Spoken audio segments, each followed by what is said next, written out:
사장님 계산이요. 카드 수수료 때문에 남는 게 없네. 누가 한숨 소리를 내었는가?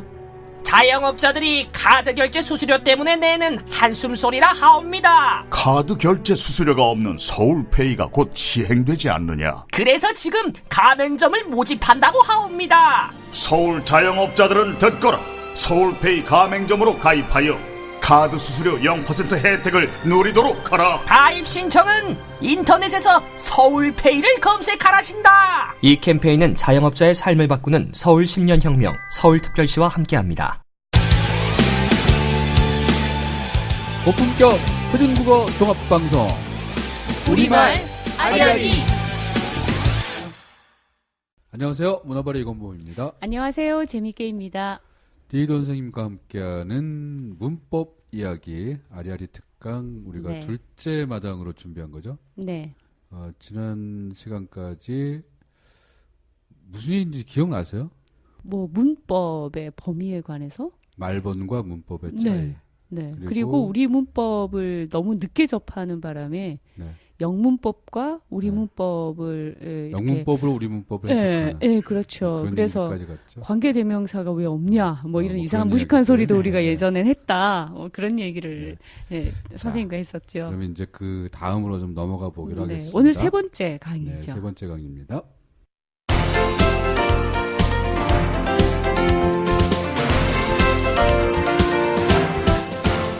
리도 선생님 어서 오세요. 예, 안녕하세요. 안녕하세요. 네, 안녕하세요. 네, 아이고 날씨가 이제 추워졌습니다. 예. 우리말의 지난번까지 우리말의 특징도 좀 이야기를 했습니다. 근데 오늘은 좀 우리말의 특징 중심으로 좀 더 깊이 들어가가지고 저는 이제 흔히 좀 헷갈리는 게 문장 성분이라고 이야기하는 뭐 주어, 목적어, 뭐 서술어, 관형어, 부사어, 뭐 이런 말들이 있잖아요. 네. 그 다음에 이제 품사가 또 있단 말이에요. 그 둘 사이에 어떤, 그 추상 수준이라고 할까? 예. 이제 그런 얘기들을 좀 하고 싶은데, 그 전에 이른바 우리말의 특징 중에서 그 품사로 들어가기 전에 우리말의 특징으로 문장 성분에서 이른바 서술어 중심이라고 한번 이야기를 하셨잖아요. 지난 시간에.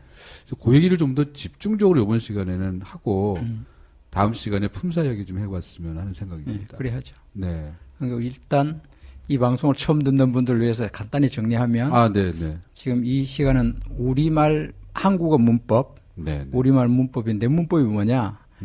아주 쉽게 말하면 문장 구성법이다. 문장 구성법? 네. 센텐스 구성법이다. 그러니까 문장이란 말에 오해가 있으니까 우리는 지금 이 방송에서는 문장이란 용어 대신에 월이란 말도 써보자 그랬습니다. 그죠? 글월 할 때 그 월. 글월 할 때 월.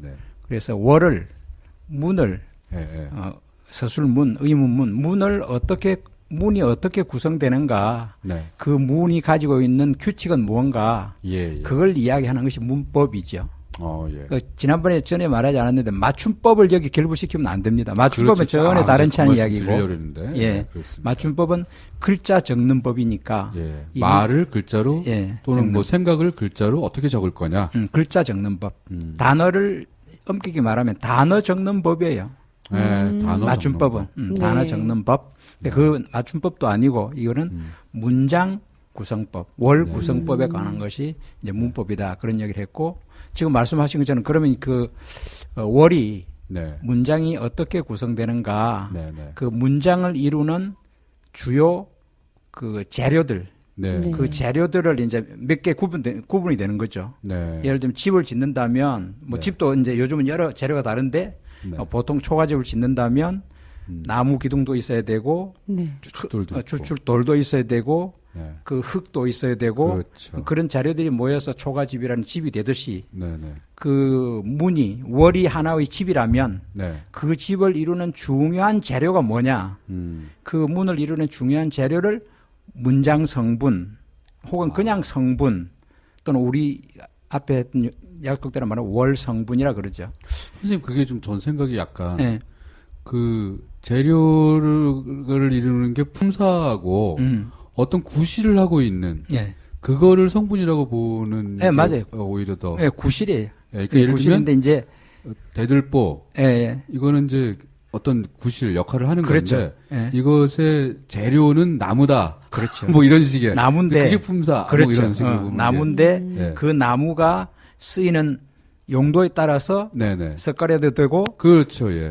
그 기둥도 되고 기둥도 네. 되고 또 뭐 나- 이거 마루 중방 뭐 마루도 되듯이 네네. 그 이제 나무라는 그것은 말하자면 그 나무가 소나무냐 참나무냐 뭐 이게 그 뭐 낙엽송이냐 이걸 따지는 네, 것은 네, 네. 품사 이야기가 되는 거고 네. 지금 여기서는 그 나무가 기둥이냐 기둥으로 쓰였느냐 뭐 석가래로 쓰였느냐 네, 뭐 네. 마룻바닥으로 쓰였느냐 네. 이런 이야기가 이제 문 아, 성분 네. 월 네, 성분의 성분. 이야기가 되는 거죠. 네. 근데 이 세상에 이제 수많은 언어가 있는데 예. 그 지난번 한글날 이야기해도 되죠? 한글날 뭐 지나가긴 했지만 예, 말씀하셔도 그 한글날 좋습니다. 이번 한글날 네. 그 이낙연 국무총리가 정말로 좋은 말씀을 하셨는데 네. 거기서도 그 말이 나온 것 같아요. 근데 이 세상에는 몇 종류의 언어가 있느냐 그랬는데 이번 이낙연 총리 말씀에서는 3,000종 언어라고 말씀하셨어요. 아니요. 3,000개 민족에 7,000개 언어라고 얘기하셨어요. 그랬어요? 예. 3,000의 민족에 예, 7,000여 7,000여 종의 언어가 있고 쓰이고 있다. 네. 문자는 40여 개다. 그런 말씀을 하셨는데 네, 네. 그만큼 이 세상에 이제 민족도 많고 예. 우리가 생각하는 것 이상으로 훨씬 민족도 많고 언어의 종류도 많은 거죠. 그렇죠. 그것이 어떤 언어이든 간에 예. 어떤 언어이든 간에 다 그 나름대로의 문이 있는 거죠. 아, 네. 그죠. 예. 우리말은 우리말대로의 문이 있고 네. 일본어는 일본어대로 영어는 영어대로 문이 있는데 네. 문이 있는 건 사실인데 예. 그 문이 짜이는 구조가 다 다른 거죠. 아까 네. 말씀드린 것처럼 집은 집인데 초가집이냐 네. 돌집이냐 네. 뭐 철제로 지은 집이냐에 따라서 네. 그 문을 구성하는 그 집을 구성하는 재료들이 좀 조금 다르듯이 그렇죠. 네. 기본적으로 있는 건 다 있는 거죠. 네. 그러니까 예를 들면 문에 반드시 있는 건 뭐겠어요? 출입문. 그렇죠. 뭐 그러니까 집에 있는 게 문과 집에 있는 창, 건 창 이런 거는 네. 반드시 있는 거죠. 기본으로 있어야 되잖아요. 네. 저가 전에 그래서 네. 그런 얘기를 한 적도 있어요. 네. 그 돌아가셨지만 정재선 선생님이 한번 저희 사무실에 방문하신 적이 있는데 네. 말씀 나누면서 선생님 저는 아무리 생각해도 그 중국 한자에서 문자라고 하는 그게 그 두 개를 이렇게 반복하는 의미 훈과 동일한 한자는 사실 그 말 자체를 공유하고 있는 거 아니냐. 그 문이라는 거는 우리도 옛날에 집을 짓고 살았는데 그 문이 없었겠냐. 그래서 우리도 그걸 문이라고 불렀을 것 같고 저쪽도 그걸 문이라고 불렀을 텐데 그래서 그게 사실은 음과 훈이 같은 그런 식으로 한자에서 우리가 그리고 중국어하고 발음이 비슷한 것들은 서로 공유하고 살던 그런 낱말인 것 같다. 이런 말씀 한번 드린 적이 있어요. 그럴 가능성도 네, 네. 없는 게 아니죠. 네네. 네. 근데 우리는 그냥 문이라고 했고 네. 그 사람도 중국 사람들도 문이라 하면서 네. 그 시각기호를 썼고 예, 예. 우리는 쓰지 않았고 나중에 그렇죠. 이제 미염하고 우울한 걸 생겼고 그걸 볼 수 있는데 어쨌든 네. 그 집에서 중요한 것은 중요함을 떠나서 반드시 있는 것. 그렇죠. 그런 것들은 이제 지금 말한 그런 문인이 예. 창인이 하는 것들인데 마룬이 하는 것들인데 네. 그러면 이제 이 세상 수많은 언어들에서 있는 그 문, 네. 드나드는 출입문도 문이고 예. 지금 여기서 우리가 말하는 문장도 문인데 그거 월로 해야지. 월, 안 그래. 되고. 월. 월 해야 이게 이 세상 헷갈릴 것 어떤 같아요. 언어에도 월은 있는데 그 월에는 반드시 있는 게 있단 말이에요. 네. 그 반드시 있는 것은 이제 흔히 말하는 서술어죠. 네. 뭘 했다라는 예, 네, 예, 이런 거죠. 예. 행동이나 상태. 네, 네. 예, 이제 그게 이제 언어마다 좀 차이가 있는데 어쨌든 네. 서술어라는 것이 반드시 있는데 네. 그 서술어가 놓이는 자리가 언어마다 다른 거예요. 우리는 영어를 많이 배우니까 예, 한국어는 서술어가 맨 나중에 오고 네. 네. 끝까지 들어봐야 한다. 끝까지 그러니까 글을 쓰면 맨 뒤에 오는 거죠. 네. 네. 맨 뒤인데 그것을 방향으로 말하면 오른쪽이거든요. 맞아요. 네. 그래서 이제 그 오른쪽에 서술어가 놓이는 언어도 있고 이제 우리가 아는 영어는 주어 다음에 오니까 아주 바로 왼쪽은 아니지만 왼쪽 편이죠. 비교적 왼쪽이죠. 비교적 위치로 왼쪽이죠. 보자면. 예. 그런데 우리가 잘 모르는 언어 가운데는 아예 서술어가 맨 앞에 맨 왼쪽으로 오는 것도 있어요. 아, 그럴 수도 그러니까, 있겠구나. 나는 밥을 먹는다가 아니라 예를 들어 먹는다. 뭐 나 밥, 뭐 늙는다 밤나 이런 언어도 있다는 거죠. 네. 그러니까 이 스스로가 놓이는 자리가 언어마다 다른 거. 맨 왼쪽에 오는 거, 맨 앞에 오는 거, 우리말처럼 맨 뒤에 오는 것, 그 가운데쯤 오는데 가운데쯤 오는 것도 약간 왼쪽 오는 것, 약간 오른쪽 오는 것. 아, 예, 예. 이게 다르죠. 그럴 수 있죠. 그러니까 우리가 흔히 아는 그 영어와 한국어의 큰 차이는 스스로 놓이는 자리가 다르다. 선생님 근데 그거를 네. 스스로 놓이는 자리가 다르다라고 이야기하는 것과 주어 놓이는 자리가 다르다. 이거 어떤 차이가 예. 있는 걸까요? 근데 이제 그렇죠. 그러니까 우리가 공부할 때 보면 그 주어라는 말 때문에 용어 때문에 네. 주가 임자주 네. 네. 주인 주니까 네. 그 용어 때문에 알게 모르게 선생님이 그거를 꼭 꼬집어서 말씀하시기도 하고 강조하게 되죠. 강조하기도 하고 강조하지 않더라도 학생들이 네. 주어가 임자주니까 이 네. 주어가 중요하구나 이렇게 그렇게 생각하는 생각하게 경향이 돼요. 있는데 네. 그 언어마다 다르죠. 한국어에서는 주어가 중요한 게 아니라 아까 맨 처음에 말씀하신 것처럼 서술어가 중요한 거예요. 서술어가 중요해요. 그러니까 우리는 한국어는 서술어 중심 언어다 이 말해도 틀리지 않거든요. 그런데 영어에서는 주어가 중요하죠. 그래서 영어 공부해서 한 사람 다 알듯이 의미상으로 볼 때는 전에 주어가 필요하지 않은 것 같은데 반드시 있어야 되죠. 반드시 네. 있어야 된다는 것 때문에 네. 문을 구성할 때 영어에서 문을 구성할 때 영문법에서는 주어가 반드시 있어야 되기 때문에 그 규칙 때문에 가짜 주어를 넣잖아요. 가주어. 네. 가주어. 네. 의미상으로는 전혀 이트. 필요치 않은데도 네. 예. it이라는 가조를 내세워야 할 만큼 영어 문법에서는 주어가 중요하죠. 그러니까 언어마다 그런 차이가 있는데 그러니까 그 주어라는 용어에 너무 매달리지 마시고 네. 언어의 특질에 따라서 이제 차별적으로 이해해야 되는데 우리 한국어 문법에서는 서술어가 중요하다. 서술어가 여러 의미, 여러 기능을 가지고 있는 거죠. 네. 근데 이제 그 나머지 우리말은 서술어가 맨 뒤에 오니까 그 앞에 모든 문장 다른 성분들이 놓이잖아요. 네. 그러니까 맨 뒤에서 그러니까 이제 그 다른 앞에 오는 성분들을 통제하는 거죠. 예. 그러니까 우리가 이제 그 동물 중에 소와 말을 보면 소는 앞에서 끄는 거예요. 말은 앞에서 끄는 거예요. 타거나. 네. 근데 소는 앞에서 끌면 절대 잘 안 가요. 아, 맞아요. 그런 게 있죠. 소는 뒤에서 농부가 이래야 뒤에서 해요. 이래야 말을 앞세우는 거죠. 맞아요. 그렇게 동물에도 특징이 있듯이 예. 우리말은 맨 뒤에 있는 서술어가 앞에 있는 다른 월 성분들을 통제하는 거죠. 그렇게 막 언어가 종족마다 부족 민족마다 그렇게 특성을 달리하는 거는 뭐 이유를 찾기는 좀 어렵겠죠. 그 이유를 찾기 어렵죠.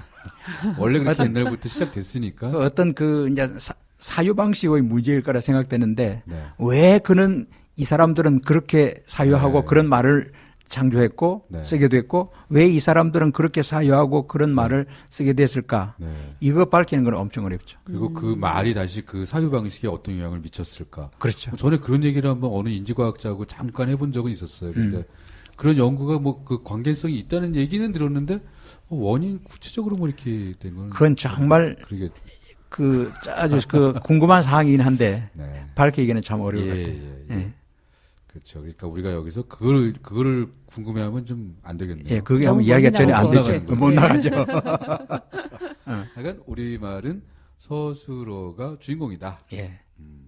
저는 주어라는 말 대신 그래서 주인공이라는 말을 쓰는 게 월의 주인공이다.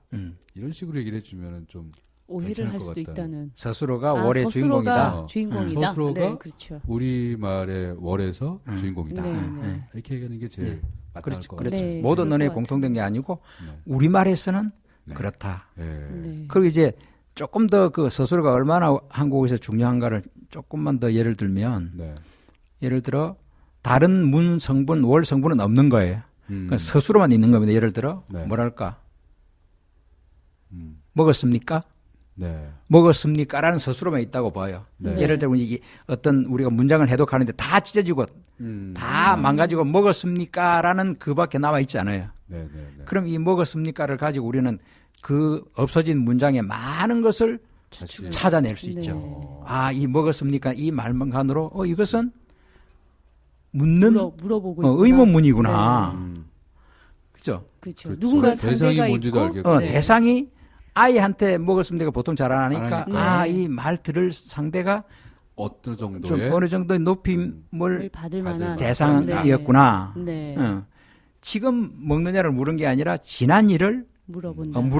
거구나. 이런 모든 사실이 먹었습니까라는 그 스스로 하나의 다 정보가 담기는 거죠.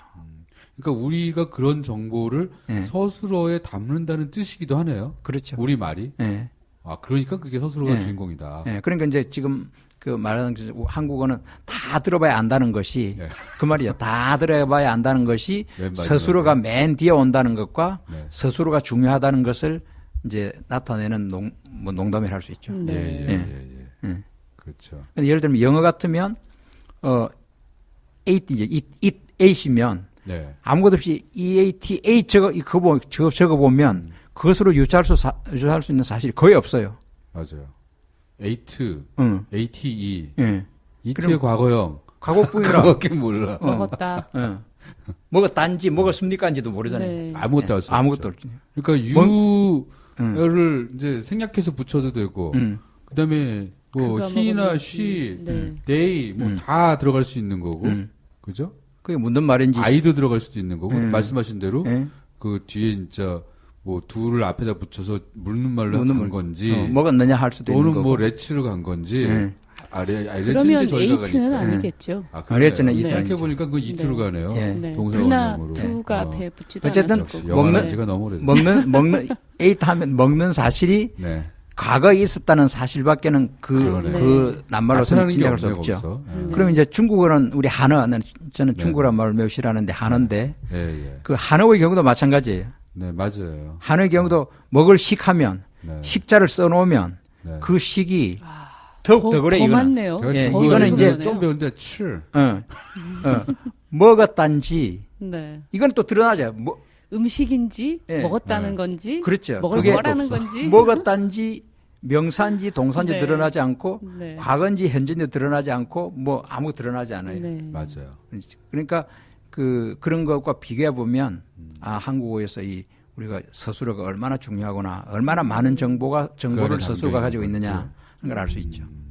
그래서 이제 여기서 조금 발전하면 그 우리가 이제 아이들에게 초등학교 학생들 아이들에게 초등학교나 뭐 중학교도 마찬가지로 그 우리말 그 문짓기, 문짓기 흔히 말하는 월짓기, 흔히 말하는 짧은 글 짓기 뭐 이런 학습을 많이 시키잖아요. 그건 좋은 학습인데 어떻게 시키냐가 문제인데 그런 놀이 학습을 할 때도 이 명사 중심으로 하기보다는 서술어 중심으로 해요. 네. 그럼 서술어 중심으로 아이들 같으면 예를 들면 지금 우리가 먹다 가지고 뭐 뻔한 거 아니야?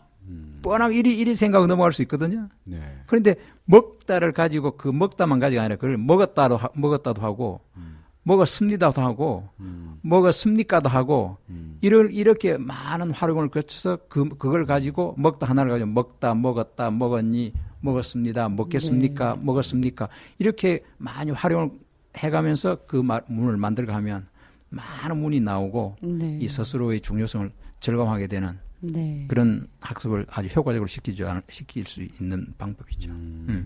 그렇군요. 그러면 그 서술어라는 것이 우리말에서는 주인공인데 그 주어, 그러니까 영어에서 흔히 얘기하는 주어의 우리말에서의 그 어떤 위상, 뭐 서열, 뭐 뭘로 봐야 될까요?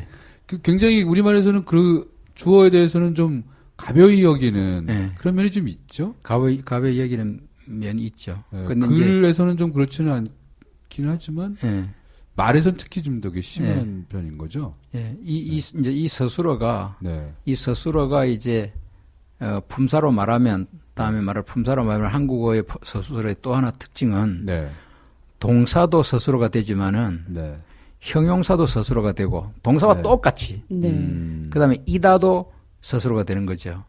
그러니까 이다는 영어로 말하면 비동사를 할 수 있는데 비동사에 해당하는 말이죠. 영어에서는 이제 비동사가 서술어가 되고 동사가 서술어가 되는데 한국어의 특징은 그 동사와 비동사에 해당되는 이다가 서술어가 될 뿐만 아니라 형용사가 서술어가 된다는 점이 특징이죠. 특히 이다는 선생님 그럼 그 앞에 품사로 치면 명사가 와야죠. 네. 그러니까 명사가 서술어가 된다는 거죠. 그렇죠. 그렇게 따지면. 명사를 그렇죠. 서술어화. 맞습니다. 그러니까 이제 형용사도 영어에서는 사실 형용사는 네. 서술어가 될 수가 네. 없죠. 그렇죠. 안 되잖아요. 네. 비동사를 붙이거나 해야 그렇죠. 이 be와 함께 is 네. beautiful 뭐 이런 식으로 네. 가는 거니까. 네. 이형식 동사와 이 함께 형식. 붙여야 돼요. I'm 이제 happy. 생각이 나네요.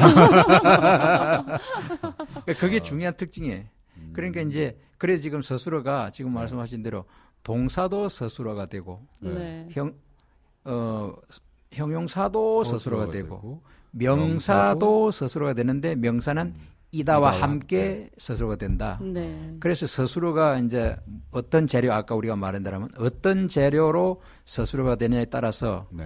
동사로 되는 문은 동사문, 네. 형용사가 서술어의 문은 형용사문, 명사이다가 서술어가 되는 것은 명사문 이렇게 말하는 네. 거죠. 맞아. 한국어를 그런 예, 식으로 예, 문장을 그런데 이제 세 가지 나누기는 하는 것 같아요. 그러니까 영어에서는 동사문밖에 없는 거예요.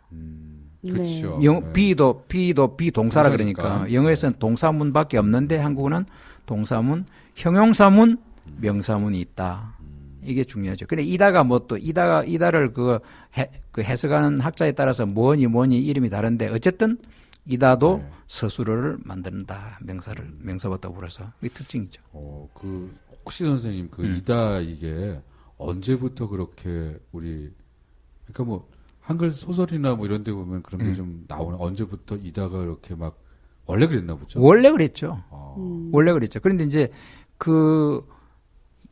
우리 중국어 한어는 한국어가 많이 다른데 이 점은 같아요. 서술어가 동사도 서술어가 되고 명사도 서술어가 되고 이다도 서술어가 된다는 점은 맞습니다. 한어와 같아요. 예를 들면 이제 산이 높다 우리는 산이 높다 형용사가 서술어인데 네. 한어에서도 산고 하면 그 고가 서술어인데 그 형용사가 그대로 서술어가 되거든요. 네. 그 점은 또 이제 영어와 달리 네. 맞아. 한어에서는 형용사도 서술어가 되는 거죠.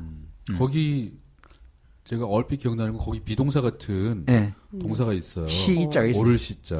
시. 이 시자. 이 시자지. 그럴 때 이 시자가 바로 영어의 비동사 이다 시자라고 말해요. 맞아요. 이다 시자. 쉬 이런 맞습니다. 네. 그게 이제 그 점은 하더라고. 그 점은 그것도 영어하고 같네요. 그렇죠. 아니. 그것도 우리 명사문과 좀 굉장히 비슷해요. 우리 명사문과 매우 비슷하죠. 그렇죠. 그게 쉬가 앞에 있어서 그럴 뿐이지. 그렇죠. 우리는 이다가 뒤에 있고. 그렇네요. 그래서 이제 우리말이 왜 이다가 언제부터 어떻게 쓰였느냐, 그걸 물으시니까 그 생각이 나네요. 근데 그 영향을 서로, 근데 우리는 중요한 게 뭔가면, 우리말에 있고 뭐 다른 데 있다 그러면, 우리말이 우리 것이 거기에 영향을 주었었다고 생각하지 않고, 항상 우리가 영향을 받았다고 생각해요. 네. 그런데 한어와 한국에 그런 점이 있는데, 그래서 어느 쪽에서 영향을 주었거나 받았거나 모르겠지만, 영향 관계가 있을지 모르겠습니다. 예전에 아까 중국의 한어와 영어 말씀하셨는데, 제가 어렸을 때 그런 생각을 했어요. 중국은 우리와 더 가까웠는데 왜 중국말은 영어와 더 비슷하지? 이런 생각을 좀 했었습니다. 그래 그게 앞으로 이야기가 다 앞으로 돌아가면 그쵸? 이런 거예요. 이 세상에 뭐 많은 동물, 많은 식물이 있잖아요. 그럼 식물로 한정한다면 어떤 거는 소나무고, 어떤 거는 대나무고, 어떤 거는 배나무고, 어떤 거는 잔디고 뭐 이랬잖아요. 도대체 왜 똑같은 식물이 왜 이렇게 다 다르지? 그 똑같은 질문이 되는 거예요. 왜 영어는 그렇고 왜 이렇지? 그러니까 이제 이런 소박한 의문을 가질 수 있는데 뭐 이건 영원히 풀 수 없는 문제죠. 그러니까 지리적으로는 중국과 한국이 한족과 우리 민족이 더 가까이 있었고 그 유럽 민족은 저 멀리 있었는데 왜 이제 멀리 교류도 우리가 훨씬 더 예전부터 이렇게 많이 했는데 닮은 점이 많고 그럴까 하는 것은 그러니까 그 거리만으로 그 지리적인 거리만으로 그 언어의 뭐 어떤 특질이나 그런 것들이 결정되지 않는다. 다른 뭐가 많은 그 요인이 있을 것이다. 처음에 말이 시작되었을 때는 그 인류가 그렇게 많지 않았을 테니까 수도 굉장히 멀었겠죠, 사실은. 중국의 중국어를 하는 그 조상들과 우리 말을 하는 조상들이 물리적인 거리도 굉장히 멀었을 거라는 생각이 들어요. 땅이라는 게 땅에 대해서 느껴지는 게 교통이 좀 발전하면 가까워지는 거잖아요. 같은 네. 땅이지만. 네. 근데 그 당시엔 굉장히 멀었을 거라는 거죠. 사실은 교류가 하나도 없으니까. 그냥 그런 상태에서는 이제 네. 지금의 거리로는 되게 가깝지만 옛날에는 정말 지구를 뭐 몇 바퀴를 돌아도 만날 수 없는 그런 사이가 아니었을까. 그래서 서로 그럴 교류가 수도 없었을 있겠죠. 테고. 네. 그런 상태에서 말이 시작이 되고 나면 그때부터는 그 말이 계속 발전을 하니까 사실은 뭐 다시 가까운 거리에 부딪히면서 만나게 되었다 손 치더라도 서로 완전히 다른 말을 하고 있는 네. 그런 식이 되지 않았을까 싶어요. 지리적으로 가까워도 네. 지금 우리가 말하고 있는 월 성분의 네. 배열, 네. 월 성분의 흔히 말하는 어순, 네, 네. 월 성분의 배열은 여간해서 안 바뀌어요. 네. 주로 영향을 많이 주고받는 게 남말은 오고 가고 정도에서. 네, 네, 뭐 네. 좀 그거보다 훨씬 뒤에 네. 이제 발음 네. 정도를 주고받는데 이 월 성분의 위치가 우리가 아무리 영어권 사람과 접촉을 많이 한다 하더라도 아마 수십만 년이 흘러도 네. 우리는 나는 밥을 먹는다 그러지 나는 먹는다 밥을 이런 식으로 바뀔 일은 없다는 거죠. 뭐 아마 수억만 년이 흐르면 모르겠어요. 그러니까 그런 점에서 뭐 한국어가 네. 이제 뭐 사라질 수도 있다 이런 식의 언어학자들의 예측이라는 걸 저는 가끔씩 네. 아니 뭐 한국이 망한다면 모르겠지만 한국어가 사라질 일은 없을 것 같은데 약간 뭐 좀 주요한 학술이나 기술 용어에서 우리 말이 좀 많이 좀 밀려난다. 네. 이거는 걱정되는 면이 있기는 하지만 한국어 그 자체의 생존에 무리가 있을까? 그래. 저는 그렇게 생각하지는 네. 않거든요. 낱말은 좀 많이 변하겠죠. 그럴 수 있죠. 그러니까 뭐 네. 물론 길게 보면 언젠가는 없어질 수 있죠. 언젠가는 없어지는 것은 뭐 여러 언어들이 다 공통적인 동시에 다 그럴 수도 위험인데, 있고. 근데 학자들이 그리 말한 건 네. 그럴 위험을 경고하는 거죠. 경고하는. 경고. 네, 네. 그러니까 지금처럼 이렇게 우리 말에 대한 경실. 손질이 네. 이렇게 너무 허술하면 자꾸 이렇게 줄어들고 뭐 이렇게 하다 보면 인구가 줄어들어서 언젠가는 없어지지 않을까 네, 네. 이런 염려를 하는 거죠. 근데 외국의 언어학자들도 가끔 뭐 그런 얘기를 갖다 해가지고 한국어는 뭐 100년 안에 뭐 사라진다. 그러니까 빨리 영어를 하자. 뭐 이런 식의 가게들. 저는 그래서 이런 그 생각을 이제 문에 대해서 이런 이야기를 한 게 결국은 예를 들면 영어 공용어화를 통해서 우리가 영어 능력을 키워야 된다. 이런 식의 옛날에 네네. 뭐 복고일 씨를 비롯한 이제 몇몇 네. 그런 주장을 했던 분들이 있잖아. 사실 그거 하는 것보다 이제 인공지능으로 지금 해결하는 게 훨씬 더 빠르다는 게 이제 대개 입증이 된 거죠. 이제. 네. 굳이 전 국민을 다가 바보를 만들고 고생을 시켜가면서 그래서 결국은 성취할 수 없는 거다 그게. 네. 라는 게 이제 이런 어떤 언어의 구조에 대해서 제대로 그분들이 깊이 좀 고민해보지 않았기 때문에 나왔던 어떤 갈증 같은 거. 근데 나는 이제 물론 그랬을 가능성이 가장 많은데 너무 이제 엉뚱한 이야기를 했기 때문에 네. 다시 한번 뒤집어서 다시 한번 생각해 보겠어요. 왜 그 말을 했을까? 아마 반어적으로 한 것일 수도 있다. 이렇게 할 것 같으면 우리가 차라리 이렇게 온데 영어 배우면 되고 뭐 어디 아이들 영어 발음을 가까이 하느라고 3살짜리 4살짜리를 그냥 혀를 잘라서 수술하고 이런 난리를 치고 이 수많은 돈을 할 것 같다면 그럴 것이라면 아예 영어를 써버리자. 받아들이자. 아예. 그런 좀 반어적으로 한 말이 아닐까 하는 것도 생각해 보세요. 너무 엉뚱한 말씀을 하시기 때문에. 그분이 좀 그러시긴. 전에 엉뚱한 이야기는 아닐 것이다. 이런 측면에서. 네. 네. 네. 자, 그러면 오늘은 뭐, 우리가 이 정도에서, 네. 그러니까 서술어가 우리말의 주인공이라는 것의 의미를 이제는 좀 분명하게 저희가 짚은 것 같습니다. 그럼 다음 시간에 우리가 품사 쪽으로, 마지막에 했던 이야기들을 가지고 이제 품사 쪽으로 다시 이동을 해 나가는 걸로 그렇게 하고 오늘 선생님 이야기 강좌를 여기서 마치겠습니다. 고맙습니다. 고맙습니다. 우리말 아리아리 아쉽지만 오늘은 여기까지. 한글문화연구였습니다.